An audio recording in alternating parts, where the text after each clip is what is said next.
Hi friends, my name is Peter, William G. Peter. March 16, 2024. Today is Sabbath. I'm not going to my office. I'm just relaxing at my house. Just a short while ago, I just finished an argument with an atheist from Australia.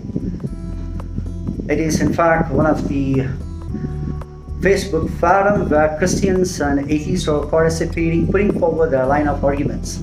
We discuss over God, evidence, belief in God, and so forth. Many of these atheists are from Christianity because they were born and brought up in Christian homes, attending churches, but when they grow up enough, they found there is no truth in Christianity. Therefore, all of these people have become atheists. That is what their line of arguments. One of the guys from Australia saying to me, I'm not a believer, I never believed in God, although my parents are still believers, they are attending churches. So I asked him, why don't you like your parents to believe in God? He said to me, nobody has given me the proof or evidence for the existence of God, therefore I never believed in my life. Then I told him, if somebody has given an evidence or proof, then what you would do? Then he said, I would have no chance other than to believe in God. At that point, I said to him, you are making a blunder mistake. How would I say that I am saying that he made a blunder mistake? Because of the simple reason. If anybody has provided a proof or evidence for the existence of God, then eventually that guy become a witness of God or witness of truth. Thereafter, there is no necessity to believe in him because the evidence always negates belief or beliefs become obsolete. This is the reason I said you're making a blunder mistake. So the argument heated up and we are discussing, and he said to me, Peter, you say believe first and second evidence. Then I said, no, I'm not saying believe first, second evidence, because he says if anybody believes, then comes to the evidence. That's the confirmation bias. But I say, I'm not saying believe first, second evidence. What I'm saying is that believe first, then a final and evidence. When I say believe first and the final evidence, in between first and the final, there are a lot of things can happen.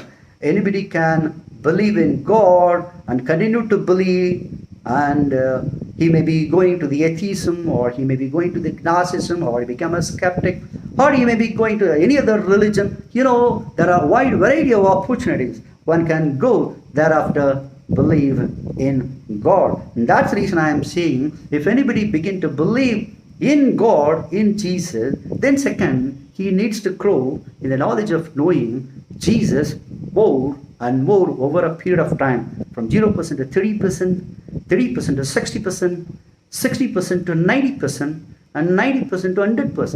And 100%, that is where the dramatic things can happen, and that is where, one can come to know an evidence for the existence of God, or one can achieve evidence for the existence of God, or one can attain evidence for God. So the discussion went on very well. So what I am saying is that, when anybody begin to believe in Jesus, that doesn't mean he is saved, or he is repented, or he is justified, or he is sanctified, or he is reborn, or born again, or regenerated. He just begin to believe in Jesus. That's it. Thereafter, he needs to grow the knowledge of knowing Jesus more and more and more. It is unfortunate from the mainstream Christian leaders that they have prophecies, or they have emphasized, or they have preached, if anybody comes to believe in Jesus and that's the day he is saved. That is absolutely unbiblical. So friends, if anybody begin to believe in Jesus, means he needs to grow in the knowledge of knowing Jesus more and more over a period of time. During those time, his cognitive dissonance exposed to various scenarios and finally reaching an 100%. And in the 100%, there is something dramatic happens. So what I mean, something that dramatic happens.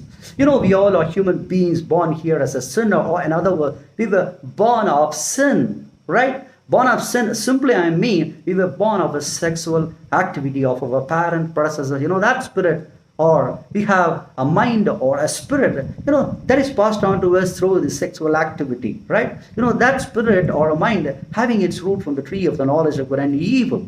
That spirit is always hostile towards God and matters of God. That is preventing mankind to know about God, or preventing mankind to develop contact with God. Therefore, that kind of a mind or a spirit must be removed from our physical brain. Because of that reason, we need to believe in Jesus. If you just happen to study the word of God, especially the books of the gospel, you can find Jesus was asking everybody to believe in him, except Rabbi Nicodemus.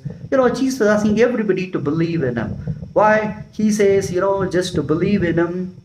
If anybody just begin to believe in Jesus, then he needs to grow in the knowledge of Jesus more and more. That's why, Jesus is asking everybody to believe in him. But at the same time, when Jesus comes to Acts chapter 1 and verse 8, Jesus was saying to his disciples, apostles, apostolic people, you must be witnesses to me both in Jerusalem, Judea, Samaria, and to the end of the world. The scenario is going to be post-Pentecostal after 10 days. That's why Jesus instructing all of these disciples, the apostolic peoples to become witnesses of Jesus. So how one could become a witness of Jesus? Only by the reception of the Holy Spirit into the physical body. So therefore, when we are believers, we need to grow in the knowledge of knowing Jesus more and more and more over a period of time. Then reaching an 100%. If you begin to believe in Jesus 30%, that's not a problem for the hostile spirit or a mind. If you grow in 60%, that's not, the problem for the hostile mind or a spirit. Even if you grow in the knowledge of knowing Jesus 90%, that is not going to be a problem for a hostile mind or a spirit.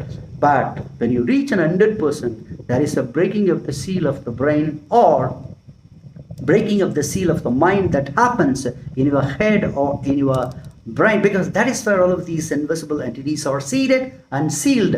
That sealing must be broken. So once the sealing of your mind or your brain is broken, then the spirit or the mind that is having hostility towards God is removed from the brain and paving way for the Holy Spirit that is outside of our body comes into our body and goes to the brain so as to seal the brain again.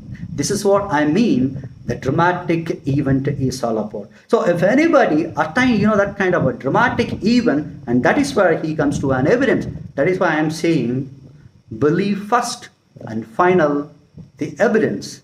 And that is the moment one is saved, one is sanctified, one is reborn, one is repented, or one is sanctified, or one is justified, or one is recovered, or one is resurrected from the death.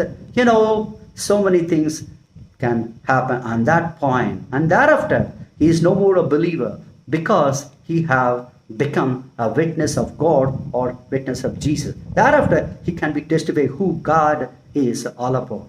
That is the reason I am saying, friend, it's not a confirmation bias, believing, then getting an evidence.